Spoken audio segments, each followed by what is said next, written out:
to our speakers and all of you for joining us today. Rapid DNA has become one of the most important tools in public safety, helping agencies across the country deliver fast, actionable results that identify suspects, clear the innocent, and strengthen investigations. Today, you'll hear directly from experts about how rapid DNA programs are advancing and the partnerships that make them successful. We're fortunate to have several speakers with us today who will share both the national landscape and the progress happening here in Minnesota. The format for today's event will be each presenter will speak for about 12 to 15 minutes, and then we'll open the floor for questions before wrapping up at 11:30. And the chat will stay open throughout the session if you'd like to share comments or questions with the group. But if you'd prefer to submit a question privately, you can use the Q&A box at the top of your screen. And those questions will go directly to the speakers and won't be visible to other attendees. And if we don't get to your questions today, we'll work with the panel to follow up this week. And unfortunately, Superintendent Drew Evans was unable to make it today. So giving opening remarks is Catherine Knutson, BCA's Deputy Superintendent of Forensic Sciences Services. Catherine has over 25 years experience as a forensic scientist for BCA, and prior to being named the lead the Forensic Science Services in 2023, Catherine spent most of her time dedicated to BCA's DNA units. Over to you, Catherine. All right, thank you. Good morning, everyone. The Minnesota Bureau of Criminal Apprehension is very pleased to be involved in today's event. As Lauren mentioned, Drew Evans, Superintendent of the Minnesota BCA and current President of the Association of State Criminal Investigative Agencies, sends his regrets as he is dealing with an actively developed situation here in Minnesota. But on his behalf, let me first thank our speakers and attendees for taking time out of your busy schedules to attend. It's great to see such a high turnout. Based on today's impressive agenda, I think you will find that the organizers have put together a very informative discussion. The growth of forensic DNA and DNA databases over the last 30 years has allowed law enforcement and crime labs to work together to solve crimes that without DNA would never have been solved. DNA has literally transformed the way we identify suspects and prosecute crime. While the impact of forensic DNA has exceeded everyone's expectations, there is still one missing element in most situations with DNA: speed. Police officers are craving the ability to get DNA answers immediately rather than waiting weeks or months. If less complicated, crime scene evidence and suspect samples can be tested immediately on rapid DNA systems, suspects could be identified and the innocent exonerated on the day of the crime. The good news is that rapid DNA is not something that is waiting to be developed. It's already here. Rapid DNA is currently being tried and tested in nearly every state. During a recent meeting of the Association of State Criminal Investigative Agencies, our colleagues from other states met, and we received updates on the status of rapid DNA in the United States. First, we learned that statewide rapid DNA database programs that allow crime scene DNA tested on rapid DNA to be compared to state-only non-CODIS criminal offender DNA databases have already been established in 7 states. One of those states is Connecticut, and we are fortunate to have Connecticut's program manager with us today to share the successes of their program. The second major rapid DNA briefing ASHA received was through a discussion with Dr. Doug Hares from the FBI. He explained that on July 1st, 2025, the FBI officially finalized rules to allow crime scene evidence tested on rapid DNA to now be searched against the entire national CODIS database, not just the state-only databases. This is major news, and we are fortunate to have Dr. Hares also with us today to give us more details. With the developments in rapid DNA, we are excited about the future of rapid DNA in Minnesota, and I'll be sharing information later in today's webinar on BCA efforts to evaluate how BCA could make rapid DNA available to Minnesota law enforcement. It's an exciting time, and it's very exciting that solving crime with forensic DNA is positioned to go to the next level with rapid DNA. There is no doubt that adding speed into the process will change law enforcement relationship with DNA and make our communities safer. As we go down the path to implement rapid DNA in Minnesota, it is vital that we harness the expertise of our crime lab professionals and the recommendations of the FBI. We must ensure rapid DNA achieves the same level of quality assurance and trustworthiness as traditional DNA technology. DNA is known as the gold standard in forensics, and we need to keep it that way. The Minnesota BCA looks forward to working with law enforcement community. We serve to evaluate how to best implement rapid DNA in Minnesota and maximize its impact on public safety. Please enjoy today's discussion. Thank you, Catherine. Our first presenter today is Lisa Hurst. Lisa is the Director of North America for GTH DNA, where she has worked for over 25 years on forensic DNA, public policy, and legislation. Lisa will give us an overview of rapid DNA, a legal review, and federal funding opportunities related specifically to Minnesota. Over to you, Lisa.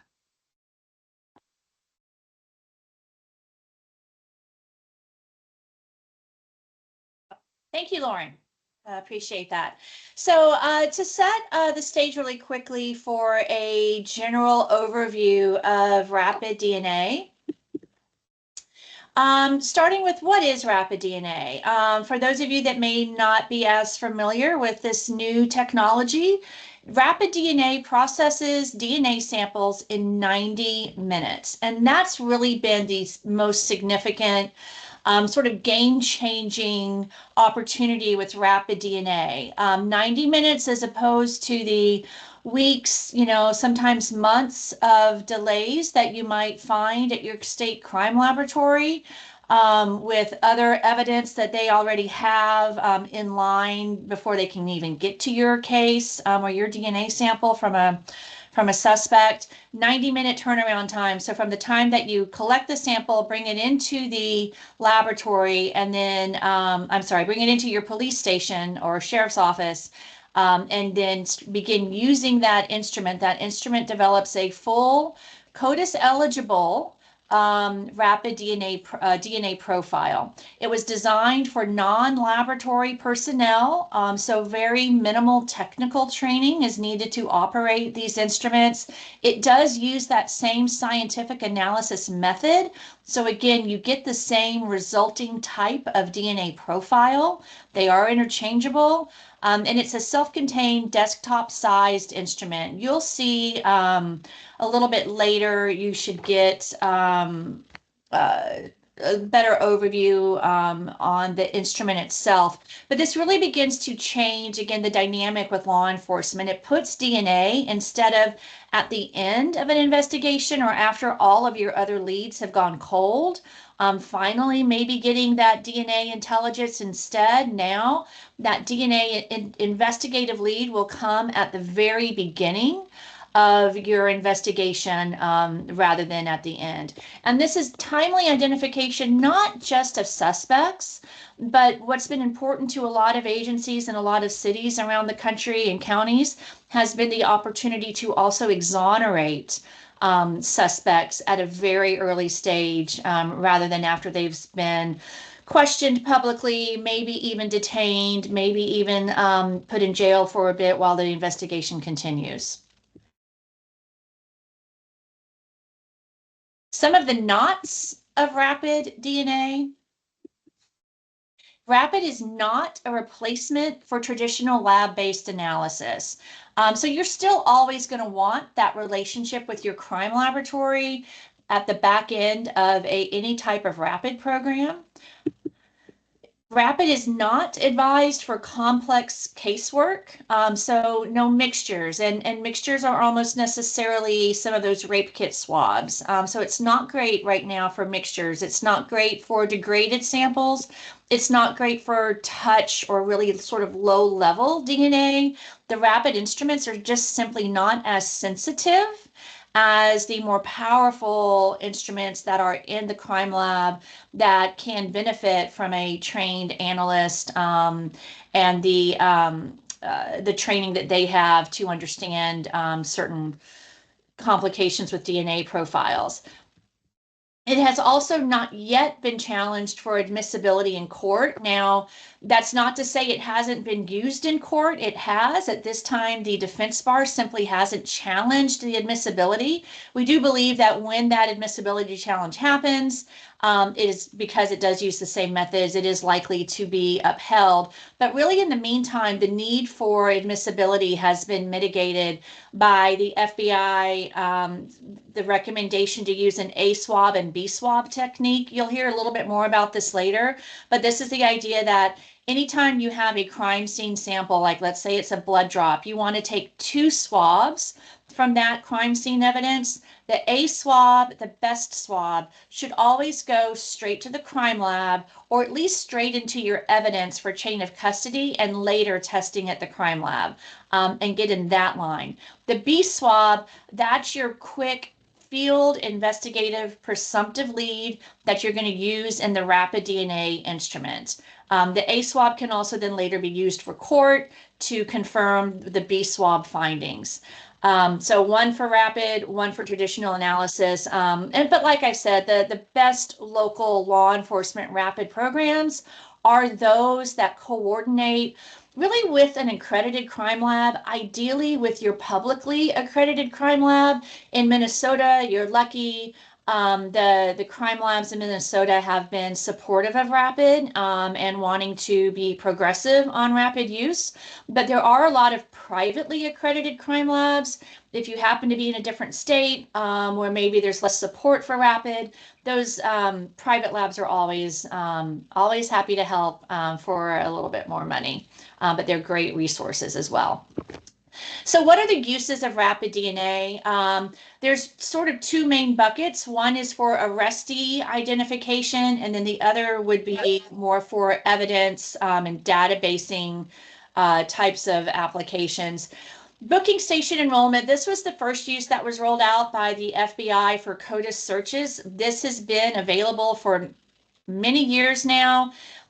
You have to have an arrestee law. As you can see from this map, Minnesota right now does not have an arrestee law, but the concept is if you have a law that allows your law enforcement to collect a DNA sample at the same time as fingerprints for certain crimes, you can have that rapid DNA instrument right there in the booking station suite, so that as you're taking fingerprints, mugshots, etc., you're also processing that DNA sample while the offender is still in custody, making potentially some really important matches to unsolved crime scenes, again, while they're in custody, and also closing down loopholes on missed samples. We see this a lot, even with convicted offender laws, where samples just get missed in the intake process for a variety of reasons. Sometimes it's supply, sometimes it's bad training, sometimes it's just a busy environment. So rapid DNA, really valuable at booking stations. We do have a handful of states. Louisiana was the first to begin using rapid at booking stations. Florida has at least 10 sites, I believe, rolled out right now. There are a number of other states that are in various stages, plus the FBI, various stages of development. Anything from Arkansas is really close to going live, whereas like maybe Alabama is still in a discussion process. But we do see more and more states looking at this to come on. Again, for Minnesota, you first must have the right kind of state law. I could do a whole separate presentation on the Minnesota law. You actually had, it still wouldn't have been the right fit, but years ago there was something that we would sort of classify as an arrestee law. It was really after arraignment. There was a legal decision that ruled that that was unconstitutional at the state level, but then later the U.S. Supreme Court ruled that it was constitutional. There was a sheriff who was considering reinstating that collection, but due to the costs of legal challenges, that kind of got put on ice. So Minnesota now does not collect DNA from arrestees. So that law would have to be passed first. There's a few other IT infrastructure, local infrastructure pieces that would need to go in. But again, Minnesota needs that arrestee law.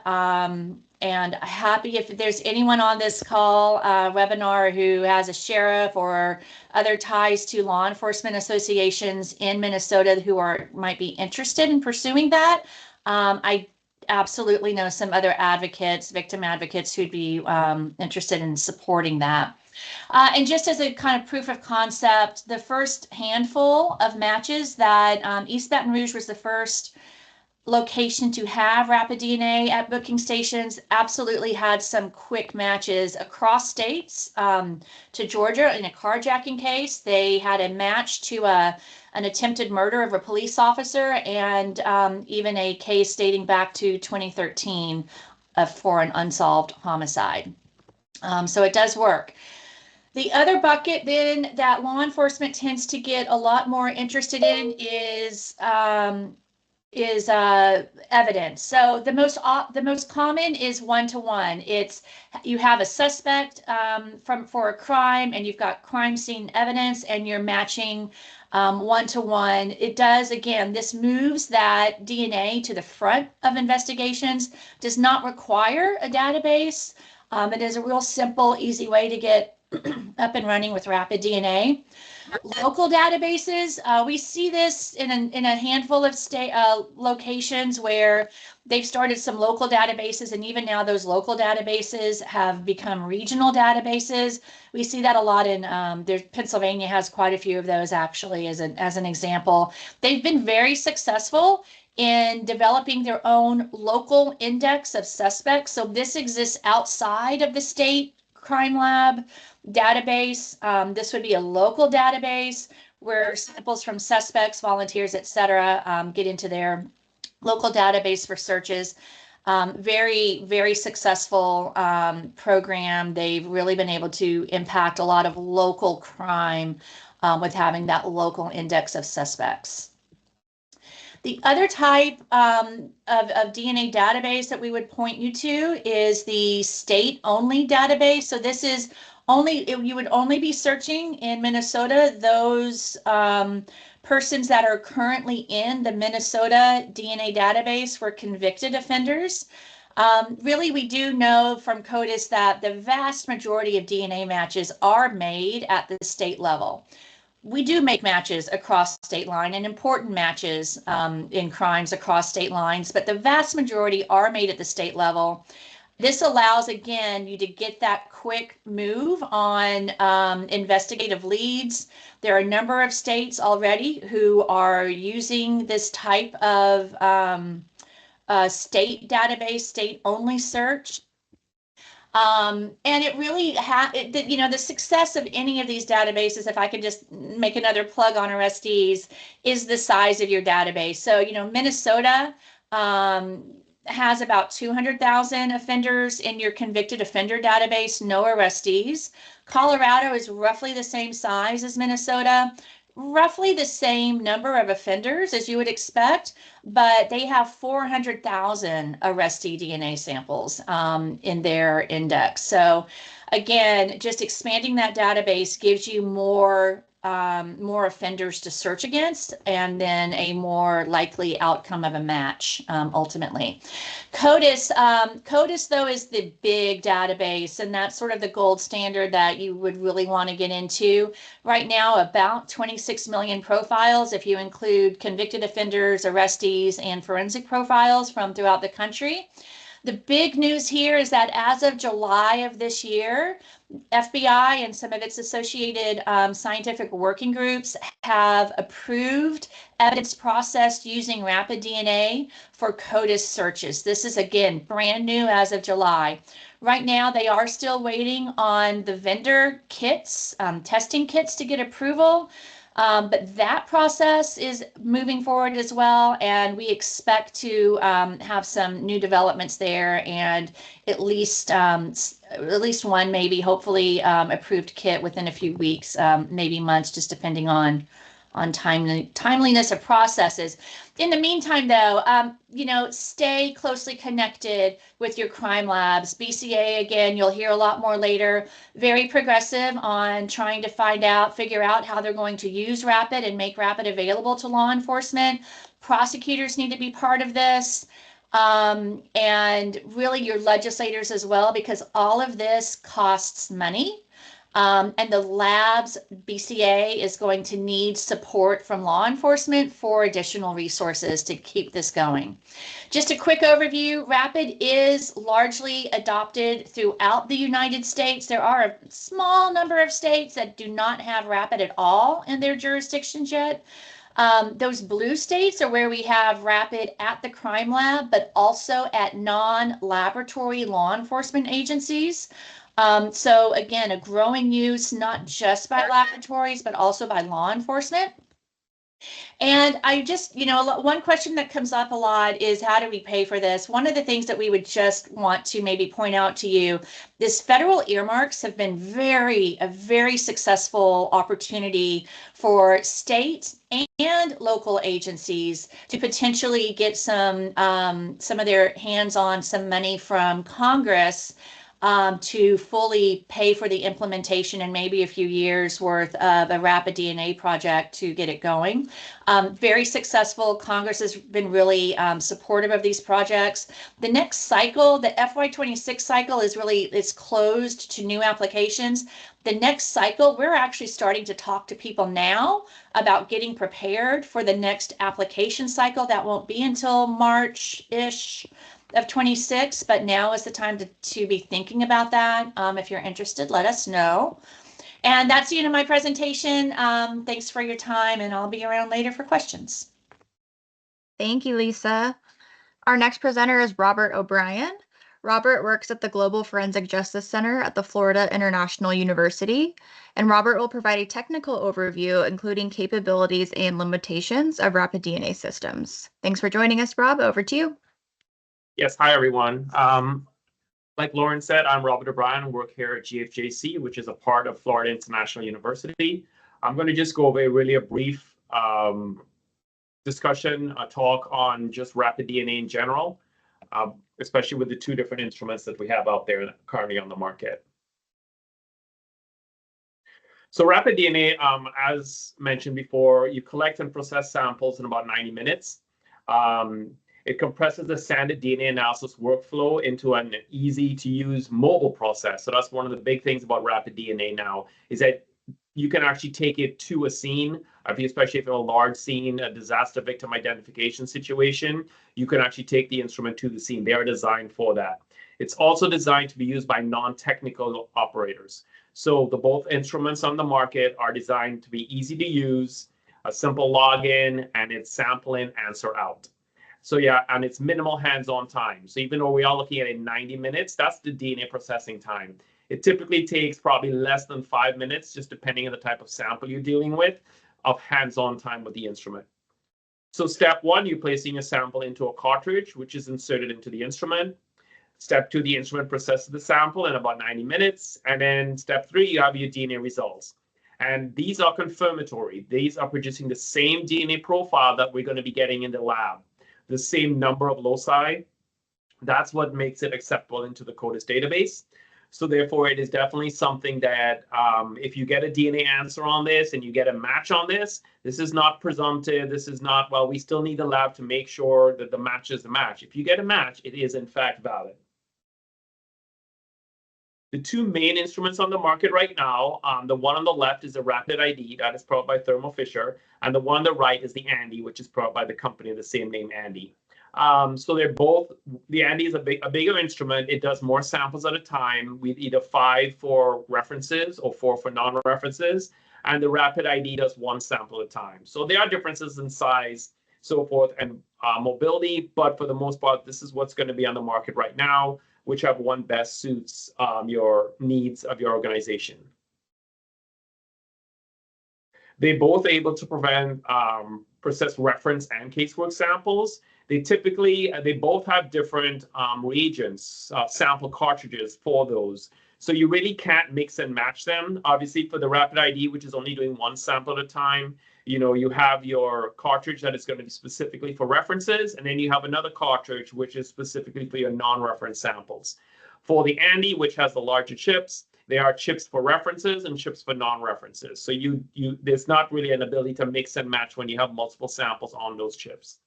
So your references are going to be like your buccal swabs, and Some of the instruments, you can use many different swabs. Some of the instruments, you could only reuse a specific swab that they market.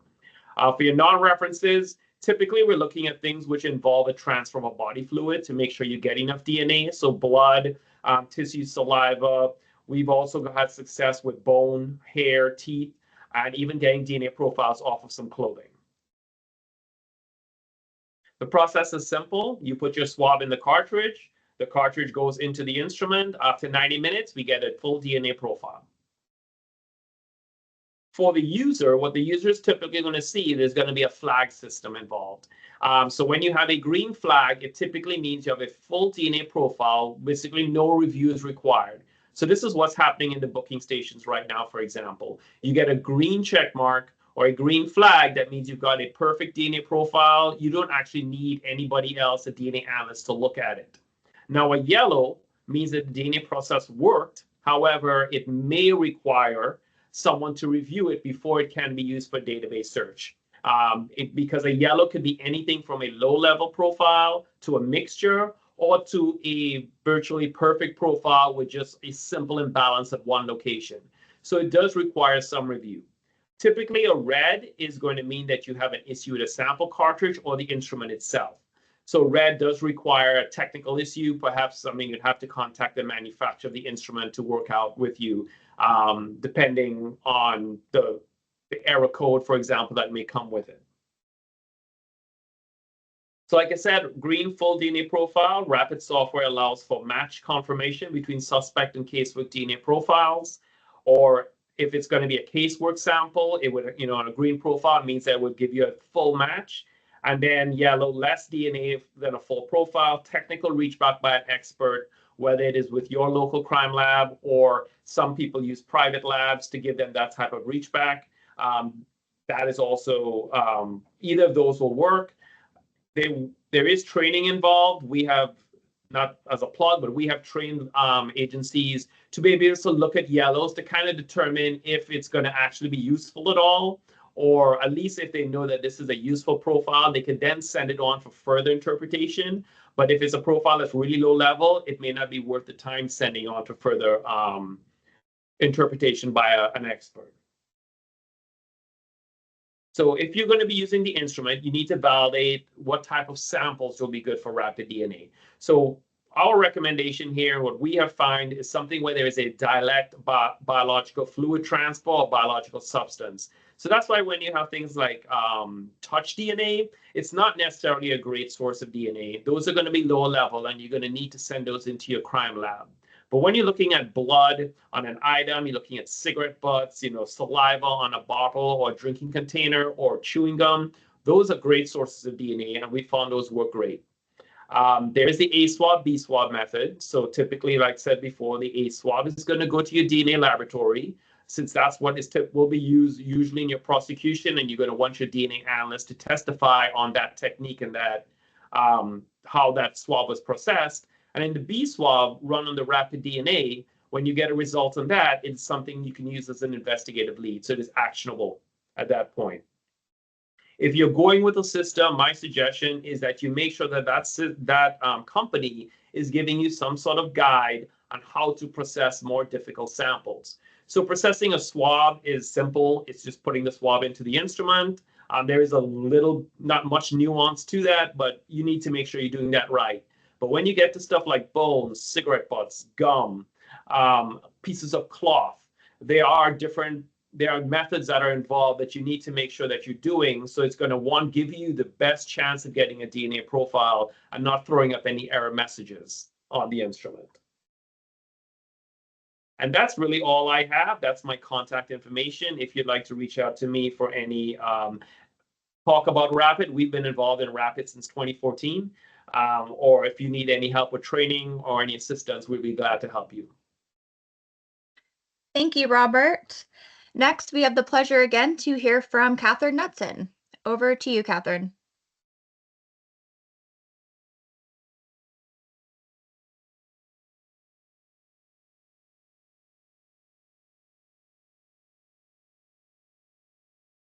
Okay, hopefully you're seeing my slides.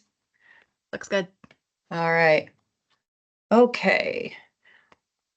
So hello again, everybody. So you've heard, and we'll hear more about rapid DNA technology in general. But I'm going to take the next several minutes to kind of bring it home and focus on what rapid DNA looks like for Minnesota today and moving forward.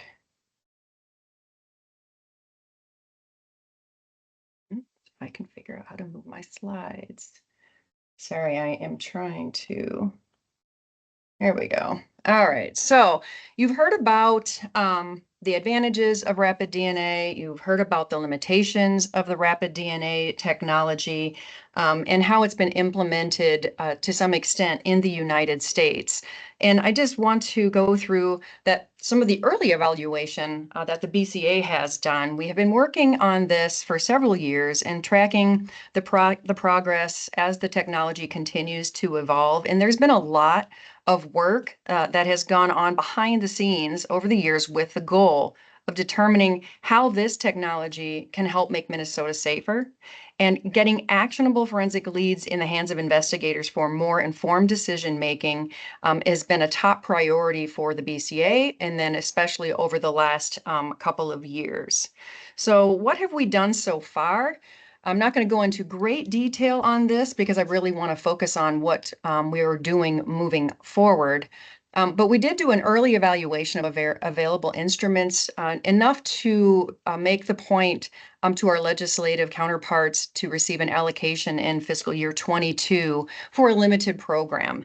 And at that time, we were able to secure instruments that were available at the time, work on validation, and come up with a limited rapid DNA deployment program here. It was limited to in-laboratory use, so it was utilized within our accredited laboratory by the DNA scientists, but we were able to use that technology for known samples in situations where that was warranted, some limited crime scene samples, and that was really due to the technology at the time. There has been some significant upgrades since then that we're excited to look into and apply to our program. And then also did a lot of work with some unidentified human remain identifications, as that is an emphasis and a priority for our BC DNA laboratory.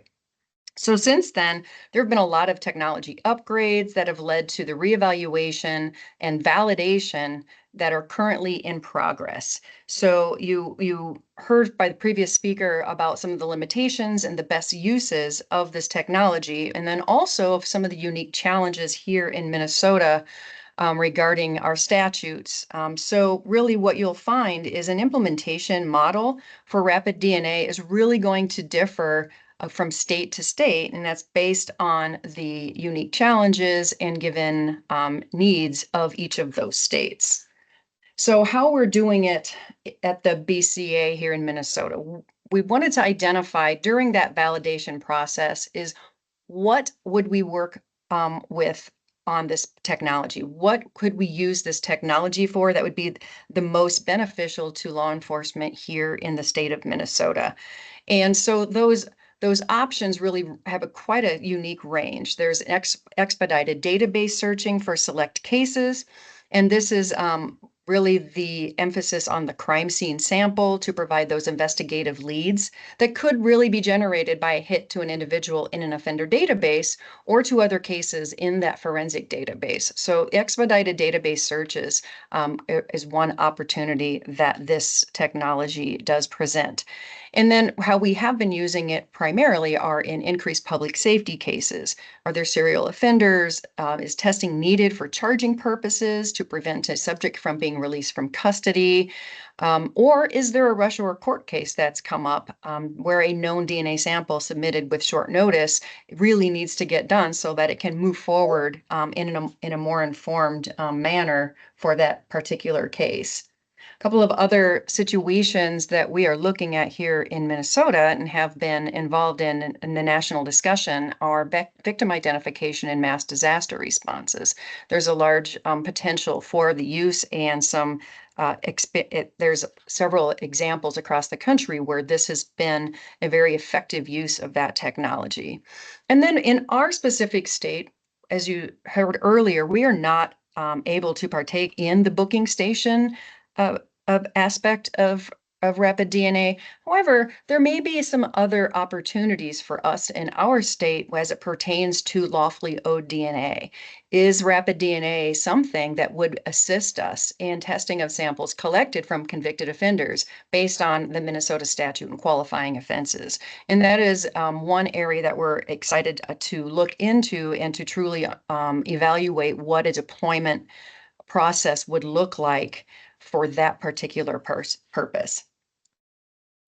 So in addition to the what, who can do this? As was mentioned earlier, it is a relatively easy platform to use. Extensive training is not necessary. So the who can work this technology, it really ranges. It really kind of blows it out a little bit and pulls it out of the laboratory and closer to the field. Forensic scientists, obviously in the laboratory, and that is something that we currently had done with our program prior to our new validation.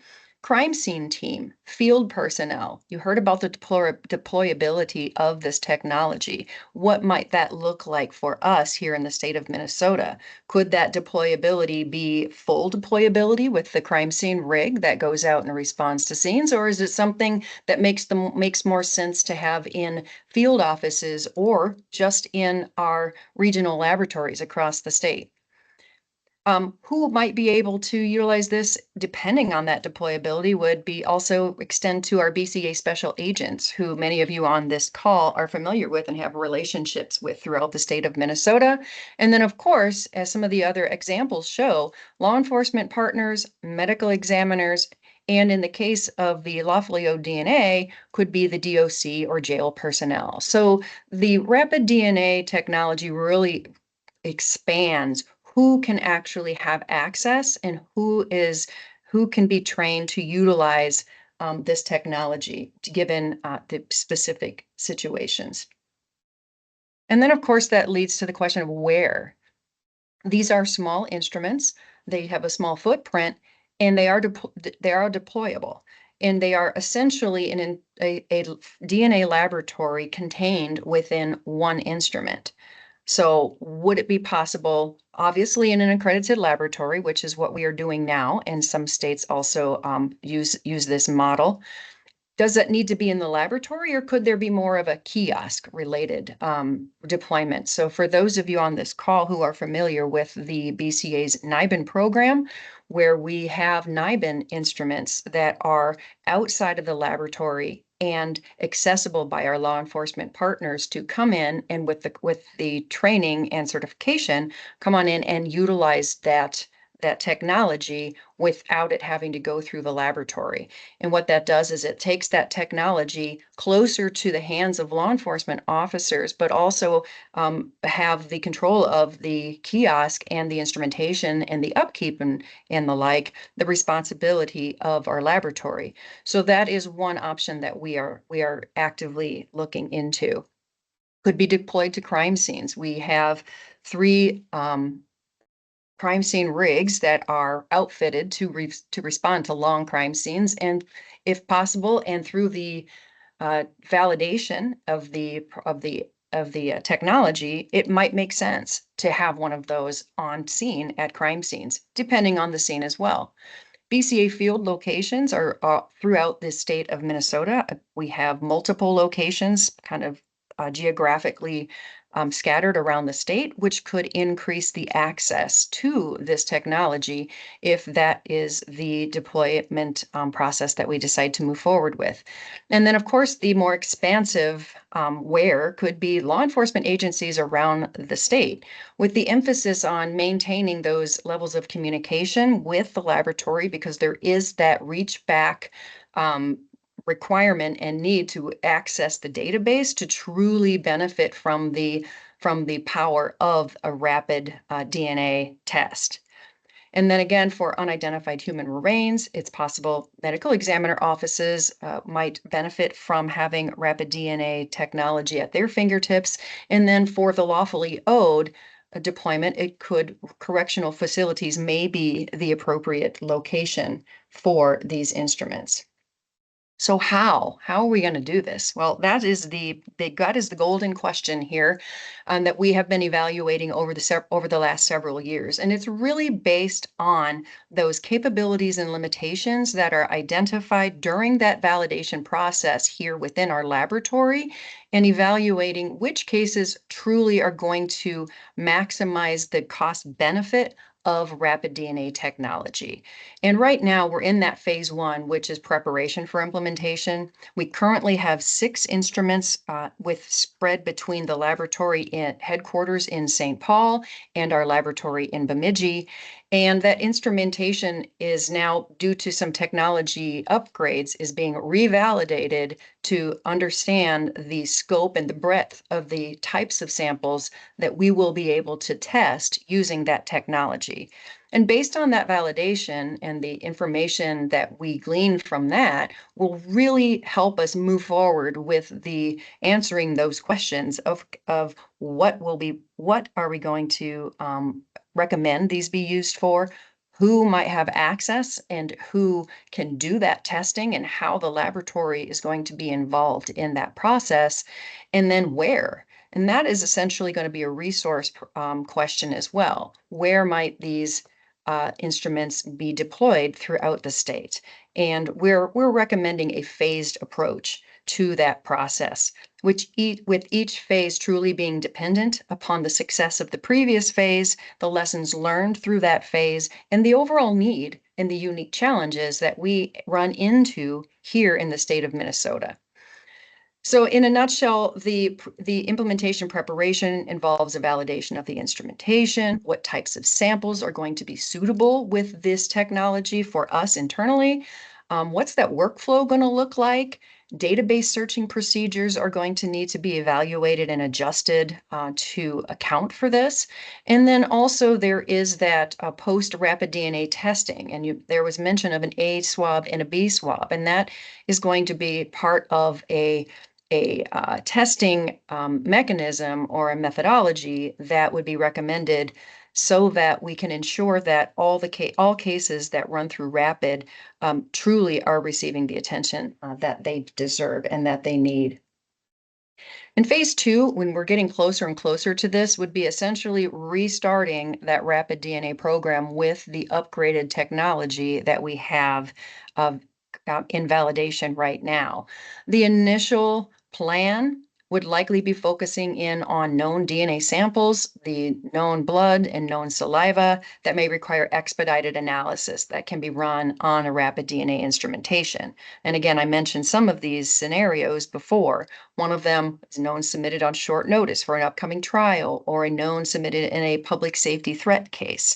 And while we do prioritize public safety threat cases here at the BCA laboratory and can get information into the hands of the investigators in an extremely quick fashion, it is a process that disrupts normal laboratory operations. So while we can do that now, and we still continue to move forward with that, this would be another tool in that toolbox to allow us to truly get that information out as quickly as possible.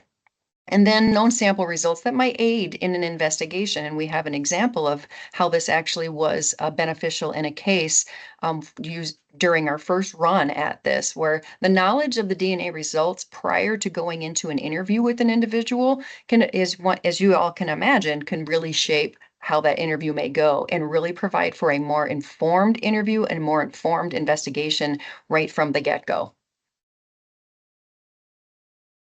And then finally, there are additional phases to this implementation plan, and it's really going to, as I mentioned before, be dependent upon the lessons learned in the previous phases. The timeline is also going to be quite dependent on that as well. We certainly don't want to overshoot and have a system out there that's not utilized as much as it could be. We really want to be intentional about how we deploy this process.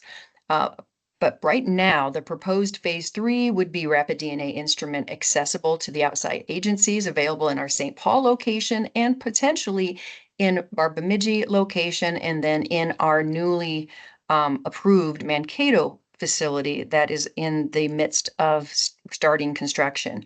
So having that rapid DNA instrumentation accessible to outside agencies, similar to our NIBIN deployment, would be a likely phase 3. Phase 4 would be that rapid DNA instruments may be established in select field offices throughout the state. What that would do, that would put the instrumentation into the hands of those who have access to those field offices. They are more strategically scattered around the state of Minnesota. All of these, of course, would come with some significant considerations regarding IT procedures, the security of the instruments, data, sample submission procedures, and training, communication with the laboratory, et cetera. So these, while they just look like little points and it's not just about deployment, there's a whole host of other considerations that will need to be developed in order to be successful with the various phased implementation here in the state of Minnesota.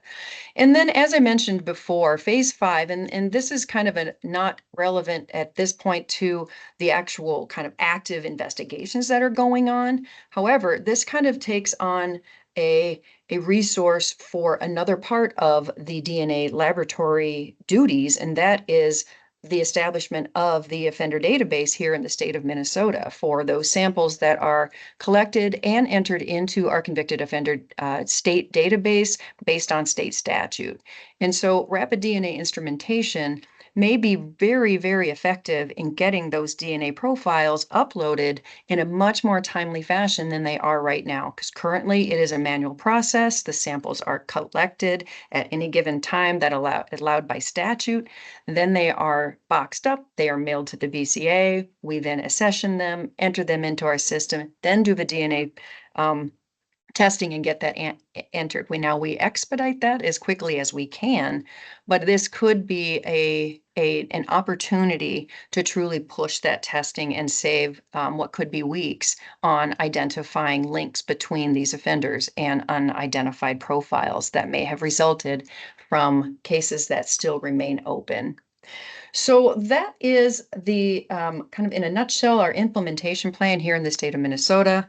As I stated before, getting actionable forensic information into the hands of those who need it the most is a priority for us. Rapid DNA has been integrated into our first initiative, which is Forensic Intelligence Response Support and Testing. And we plan on moving forward in a timely fashion with this, as we do have 6 instruments that we have at our disposal now to work with. So with that, I am finished up, and there's my contact information if you need it, and feel free to reach out to me with any questions. Thank you. Thank you, Catherine. We are now pleased to welcome Cheryl Carrero. Cheryl began her forensic career at the Connecticut Division of Scientific Services in 2007. She is the Deputy Director of the Forensic Biology and DNA section and the DNA Technical Leader. Cheryl co-developed Connecticut's Rapid DNA program in 2021 for use on crime scene samples. Over to you, Cheryl. Thanks. Hi, everyone. Okay. So my director, Dr. Guy Valero, wanted to help agencies with their turnaround time, especially with notifications, leads. We were doing okay, but even faster is better, right? We are not an arrestee state, so we couldn't use this technology in booking stations. So we sat down, we talked, we decided to create a kiosk that would allow trained police officers to run the rapid DNA machine. So we made a kiosk, and it's 24/7.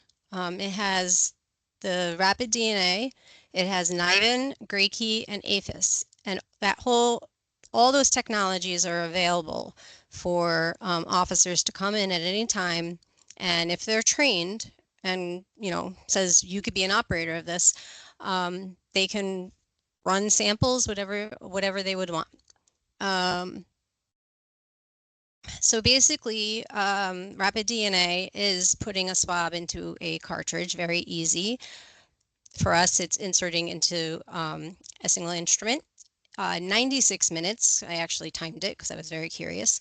After 96 minutes, profile's out, and if we get a suitable profile for searching, we made a copy of our Connecticut convicted offender, and that's in a standalone database.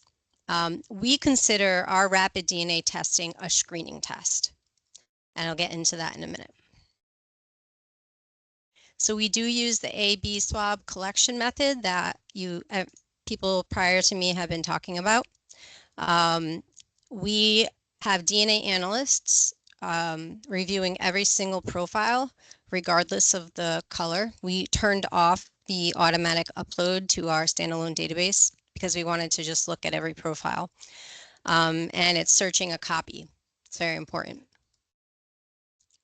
So we do train. We trained over 500 police officers since 2021. So we make little packets for them. We give them a PowerPoint presentation. We review all the SOPs and paperwork needed. They actually do a cigarette butt as a practical because that takes a little more effort on their part than sticking a swab in. I believe Cheryl, I don't want to, I hate to interrupt, but your slides disappeared. Are you able to? Oh, did you have any slides? I think so. Maybe. Hold on. They showed and then they went away. Shoot. How's this? There we go. Okay, I apologize. I'll get back to where I am. We wanted quicker turnaround times for police officers to get leads, and we have a kiosk that we made that has NIBIN, GrayKey, APHIS, and Rapid DNA. And it's a tool used for law enforcement agencies to run suspected single source DNA samples with the potential to generate leads quickly. So as I said, collect the crime scene sample in the machine for 96 minutes, and out is a possible search on a copy of the state convicted offenders. Our program defines rapid DNA testing as a screening test. We collect A/B swabs. 96 minutes in, we look at every profile, regardless of what the result is. And then if it's suitable for searching, we will put it into a standalone database that will search our Connecticut convicted offenders. So as I was on the PowerPoint of training, we review all SOPs, paperwork, PowerPoint presentation. We do a cigarette butt, as I believe Robin O'Brien talked about. It's a little more effort. So we make them do a hard test.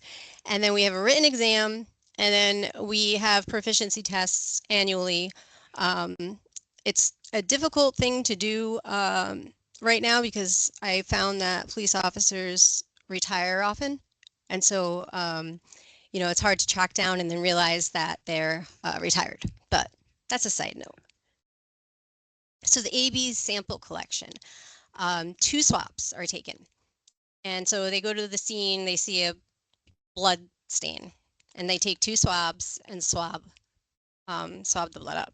They package 1, so depending on the agency and how they deal with evidence, some agencies, most of the agencies that we deal with, have the case number and those 2 swabs are item 1. And so what they'll do is split the sample. They'll package 1 for rapid, 1 for the lab. It becomes either like -1, -A, or -B. You know, it gives it just a little unique identifier. So they know that this one, B went to rapid, A went to the lab, and that's what's accepted in the lab. Our kiosks across the state, I forgot to mention, is not accredited. It is not under our accreditation, and that is another reason why it's a screening test for us. What we deal with, what we care about under our accreditation scope umbrella is the sample that is submitted here, the A sample. So the sample for the laboratory is priority because we have star mix, we have ability to deconvolute complex mixtures, and we also have NDIS eligibility if applicable. So since 2021, we've been giving out investigative leads. This is a repeat of some of the others before me, but you can identify or eliminate a possible suspect. That has happened. We had a case where they held a person, and it was a blooded point of entry for burglary, and the blood was not from that person. So they started looking for someone else. Sometimes it's helpful for them to know the gender. If we get a profile that doesn't amplify well, doesn't come out as a good profile, but we can tell at least there's a male, it possibly could be a mixture. Just giving them some kind of information on what came out was helpful to some agencies.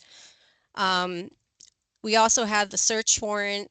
We develop genetic data, and then based on that, even though we can't search or get a hit, they can get search warrants in Connecticut based on that.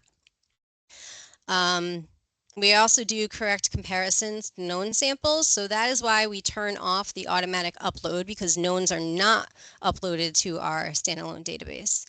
But if there's no matching in our standalone database for a convicted offender, and they have a suspect that they're thinking, they would be able to run that suspect. And since we're all competent, proficient DNA analysts, we would be able to do a screening of whether or not this person is a match. They still will have to send, obviously, everything to the lab. And it helps us with evidence triage. Sometimes we get agencies submitting 10 blood samples from the room. If we get a match on one of the blood samples, we'll prioritize that first and get that done ASAP. And then the other ones will follow normal procedures, but we do rush them, especially also if you get a lead to a convicted offender, we get that sample coming in and get it right into a batch immediately. So obviously all body fluids are very successful. Mouth areas, a water bottle, cigarette butts, wear DNA, face masks. We got if you Google Connecticut Rapid Farmington, we were able to find they found a face mask at the scene when a police officer was hit by a car and he had 2 compound leg fractures. And the guy ran, and the face mask came to Rapid, did the same process, AB swab, and we got a lead. And then the A swab went through the lab, and we got the same person. Sample results have surprised us. We have limited success with expected low-level samples. Sometimes they can give partial profiles that we can search. Sometimes it's nothing. We don't really tell officers what's by offense or anything. We advise them what the best type of sample to run, and if they call and ask, we can say that's better to save at the lab, because I tell them, pretend you have the 2 swabs and you have 20 cells, and in a perfect world, pretend there's 10 cells on each swab. 20 cells would give you a good profile at the lab. But you're splitting it up, so you have 10 and 10, 1 rapid, 1 lab. And so the rapid, you're not getting anything in 10 cells. But the lab, you probably could get a partial from 10 cells, but you won't get the best profile that you would have gotten from giving the 2 swabs to the lab for testing. So we try to apprise them of the limitations every time. Some don't ask, and so they're free to run any sample because that evidence, that swab, is in their custody. The time that we care is when whatever swab gets submitted to the lab. When evidence gets submitted to the lab under our accreditation, that's when we care. It's in their custody. I really have no way of telling them you can't run that. So they have, and as they go and they realize that they're losing a sample or it's not working, it's a learning curve. So we have 12 instruments in 11 kiosks. One is including a van that actually today I am installing, well, not me, but I'm helping to install the Rapid on that van. We also will have the NIBIN, the APHIS, and there's something else also, Gray Key, and then something else, drug-wise. But these are all the kiosks that we have. They're all updated to version 2.0.1. And they all are connected through a static IP address, our collect line, CGIS line. And so I am able to remote in to each instrument. I am able to go into the RapidLink software, and they're all connected. So I'm able to review all the samples. I can do it at home with a laptop that I have a VPN to log into. So it's very accessible for us here at the lab. So a little bit of statistics. Overall, we run about getting close to 1,500 samples. Out of those, 694 are uploaded, so the rest of them are not really great to upload to the database, Small Pond, it's in there. But we've had almost 500, I think we had 2 yesterday, so almost 500 leads and 590 people trained. We're Connecticut, so we have, just over 100 agencies, so almost everybody's trained. And our hit rate, the leads over the total amount of runs, which is 1459, is a 34% hit rate. We get 90% of our sample, our CODIS hits from state. So the 34% is a little lower than what we have for CODIS here. But when we put profiles into Small Pond, the analyst, 71.5% of them give a lead, because we're putting in appropriate DNA profiles to search the convicted offenders. So just some things to think about. We worked very closely with our state attorney's office. The convicted offenders, we found out through many legal branches that it's state data. There's no statute to prohibit making a copy of the data. We made sure that nothing with our NDIS MOU is being broken. The state attorney's office was fully on board with our RAPID program. I presented to both them and the defense counsel. I think because it is a screening test and that every sample is brought to the lab, they don't have a big problem with it. I have testified twice on RAPID and there's no issues. We made an MOU with all the kiosks, working with legal departments, and if they don't agree to our rules, they can't work with us. There's 2 instruments that were bought by the PDs, so they own the instruments, they have to pay for the supplies. All the other kiosks that we own the RAPID, we supply the reagents. And it's, again, outside the lab's scope of accreditation. Let's get this going. So one of the solutions is that if you bring instruments into a PD, you have to make sure they have a little room that's secure, that can handle a hood, biohazard, PPE, a refrigerator, uninterrupted power supply. They have security, it's a secure room. And you have to make sure that, the lab comes and inspects it, make sure they have all the PPE, gloves, and they know how to wear it. We train super users at each kiosk. So we have kiosks all over the state, and we got a little tired, and because we have real casework here at the lab that we have to process also, the screening test, we train super users, and there's police officers that know how to change a primary cartridge, and also do some minimal maintenance tasks that can be done by them. We have SOPs for operators and the lab, QC policies, performance checks, a whole training manual. The way to organize would be, it's good that any agency has an agency code. So when another agency comes to, we'll just say Hartford, Connecticut, their kiosk, they will put an agency code, which is like a 4-letter little code that basically says what agency they are, followed by their agency case number dash their item number. It's just a useful thing to do when you have multiple agencies coming to one instrument. We ask them to fill out a case summary. The program we have doesn't let us know that people are running a sample, so them emailing it to us, this case summary form, will alert us to the point that they're running a sample. It will also go to our general rapid email address, ct.rapiddna@ct.gov. And we made that and put all the rapid lab analysts in that group, so we know to check on it in about an hour and a half. So more important factors, it's not plug and play.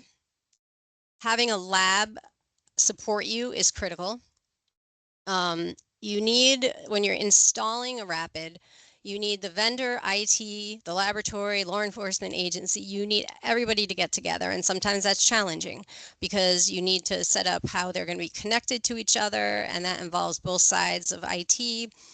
And for us, it's not about the offense. We did start in the beginning saying, oh, only homicides and, you know, assaults. And it turned out it's more about the sample. Is a sample appropriate to run? And so then we lifted the stringent rule that we had. And keeping statistics is a useful tool, especially if you have to make presentations in front of people who give you money. So we do keep track, and 100% of our rapid leads gave a CODIS hit. So we have a lot of confidence in our screening test. I've testified twice in 2 homicides. Like I said, there was no issue. Conventional testing, the lab testing, is more sensitive. So there's been times where a major, and I know like I'm talking technically, but like a really strong profile comes up, but because conventional testing is much more sensitive, it may become a mixture. And but what's good is that major profile that only showed up in rapid is there to have the concordance. So we're working on a process for sexual assault samples. We're working with 2 researchers to collaborate on that. Our van, which is right here, it's sitting outside. It's going to be mobilized. We're going to bring it possibly to crime scenes, depending on if needed. And then we will bring the mobile van that an agency has, you know, a kiosk that's not really close. And so it can stay there for a week and they can run their rapid samples in the van. So, you know, looking into the whole CODIS acceptance and NDIS acceptance of this program, it would change a lot of things that we have. But we are thinking, and this was actually said before, lawfully owned DNA. Connecticut has statutes that have multiple places collecting the convicted offenders. And so we're thinking of validating it for like a booking agency would. And any lawfully owned DNA that comes to those places that are supposed to collect them, they'd throw it on rapid and it can go into our convicted offender database.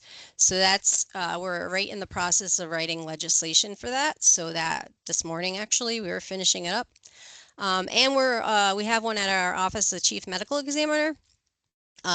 We have a meeting next week with her. We're going to collaborate on a bunch of different experiments, publish. So there's exciting things for the future for us for our rapid program. I'm looking forward to it and then eventually sharing it with everybody. Thank you.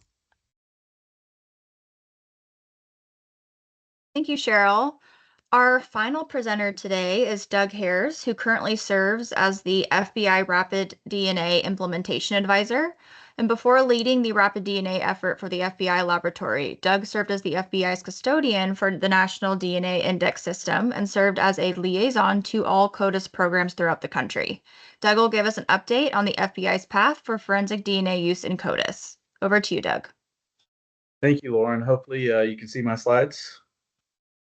Yes, looks good. All right, excellent. So I'm actually traveling this week, so I'm coming to you from my hotel room.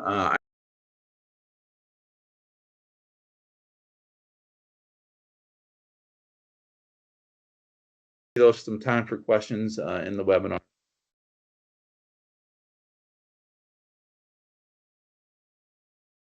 Thank you, Doug. We now will answer a couple questions that were submitted through the Q&A. This first one can go to Kathy. How can local law enforcement and our state associations help BCA create a rapid program where we can test crime scene evidence on rapid and compare to offender databases? What can we do to speed up the timeline? And that's a really good question. So as I just kind of answered one more question in the chat regarding the timeline, right now we have the instrumentation in-house sufficient to do the evaluation for internal testing. Where the assistance can be from our local organizations would be once we get to the point where we need to roll it out further. As it was stated, these instruments are not inexpensive, and this isn't necessarily going to be a small undertaking to expand that access. So reaching out to us to understand kind of what those needs are, we were able to go through an exercise where a blueprint was put together for us to determine what would it really cost to move forward with a full statewide implementation. And we have that also phased out. So kind of just understanding that it is going to be resource heavy and need to continue with the communication. So as we start developing what we think those plans might be, we'll need to engage with our partners in working groups and focus groups to understand what is it that we can do to assist, what is it that's going to need to happen to make sure these are successful. And we're hopeful that we're able to really get moving on anything outside of the laboratory by spring of next year.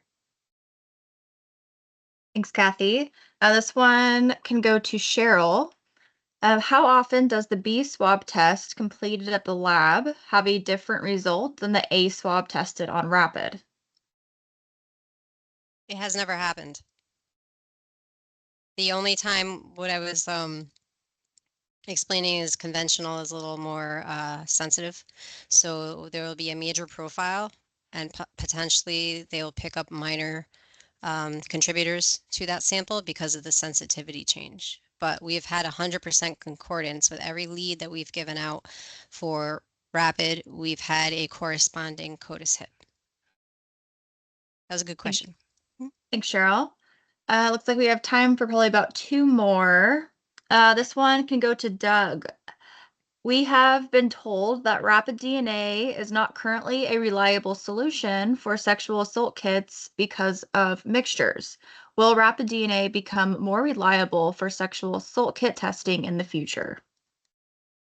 You know, there's a lot of research on that going on. The key with a sexual assault kit right now, rapid is more or less a swab in, profile out.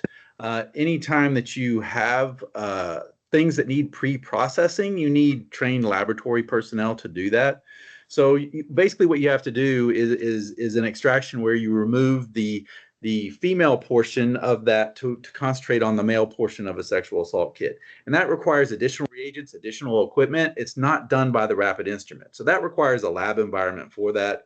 So a lab may be able to tackle this a little bit, but when we're talking about those partnerships, you need laboratory trained personnel to do that extra quality assurance and all that kind of stuff that does that. So I know a lot of folks are looking at that. It works with neat semen, where you don't have those mixtures. But this is something to look at in the future. What can happen? What type of processes can happen in the future for sexual assault kits? So we'll have to wait and see how that goes. Thanks, Doug. We'll do one more. This one's for Lisa. How much money can be requested by local law enforcement for a rapid DNA program under earmarks? There's really not a limit per se. I mean, I think from year to year, we see limits of maybe around 2 or 3 million within that earmark pot of money. Most agencies will request somewhere around 600,000. We've certainly seen successful applications for, 1, 2 million. So it just really depends more on the size of your program, the size of your jurisdiction, how many samples you intend to run. There are upper limits, like I said, maybe 4 or 5 million, but it's also just a little bit of a game of how other funds are getting distributed that year. So there's a lot of opportunity there.